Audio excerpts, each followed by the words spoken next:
തിരുവനന്തപുരത്ത് ലഹരിക്കേസിൽ പിടിയിലായ യുവാക്കൾ ജയിൽ ഉദ്യോഗസ്ഥർക്ക് നേരെ ആക്രമണം നടത്തി. MDMA-യുമായി പിടിയിലായ 4 അംഗ സംഘമാണ് ആറ്റിങ്ങൽ സബ് ജയിലിൽ അതിക്രമം നടത്തിയത്. ജയിൽ അധികൃതരുടെ പരാതിയിൽ 4 പേർക്കുമെതിരെ പോലീസ് മറ്റൊരു കേസ് കൂടി രജിസ്റ്റർ ചെയ്തു.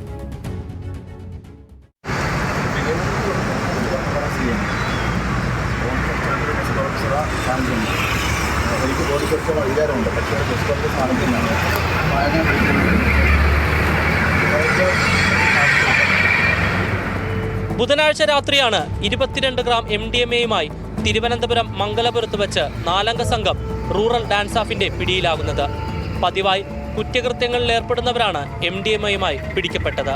പള്ളിപ്പുറം സ്വദേശികളും സഹോദരങ്ങളുമായ ഷഫീഖ്, ഷമീർ, കണിയാപുരം സ്വദേശികളായ രാഹുൽ, മുഫാസിൽ എന്നിവരെ കോടതി റിമാൻഡ് ചെയ്തതോടെ ആറ്റിങ്ങൽ സബ് ജയിലിലെത്തിച്ചു.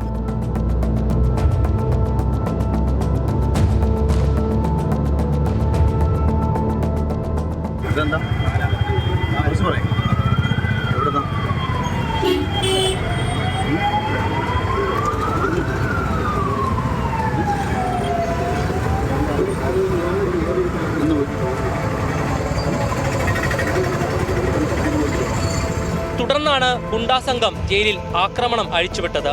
ആറ്റിങ്ങൽ സബ് ജയിലിലെ ഉദ്യോഗസ്ഥരെ മർദ്ദിക്കുകയും കമ്പ്യൂട്ടറുകൾ അടിച്ചു പൊട്ടിക്കുകയും ചെയ്തു. തുടർന്ന് ബലപ്രയോഗത്തിലൂടെ ഇവരെ കീഴ്പ്പെടുത്തുകയായിരുന്നു. പരിക്കേറ്റ അസിസ്റ്റന്റ് പ്രിസൺ ഓഫീസർ അനീഷും ഹേമന്തും പോലീസിൽ പരാതി നൽകി. ഇതിന്റെ അടിസ്ഥാനത്തിൽ 4 പേർക്കുമെതിരെ ആറ്റിങ്ങൽ പോലീസ് കേസ് രജിസ്റ്റർ ചെയ്തു.